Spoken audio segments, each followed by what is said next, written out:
And now, another America moment with Mr. Raymond. Hey there, guys. Today we're taking a moment to talk about our 15th president, James Buchanan, usually known because he's the only president from Pennsylvania. He is the guy before Lincoln. He is the only bachelor president, but he's also widely considered to be the worst president that our nation has ever had, which is kind of ironic because on paper, this guy had a resume of a superstar. He was a lawyer. He served in the Pennsylvania state legislature. He served in the House of Representatives.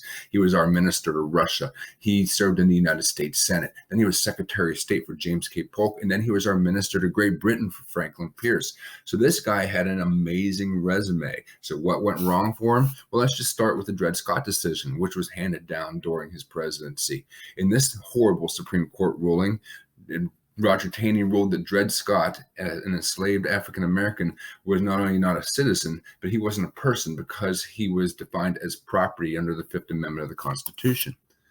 You also had the Mountain Meadow Massacre, in which 140 immigrants going to California were killed by militiamen from Utah in response to James Buchanan's request to remove Brigham Young as the governor of the Utah Territory.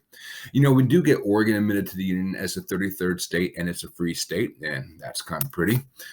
But we also had John Brown, and we had the raid on Harper's Ferry, you know, and not only that, but his execution. All this went down during James Buchanan's presidency.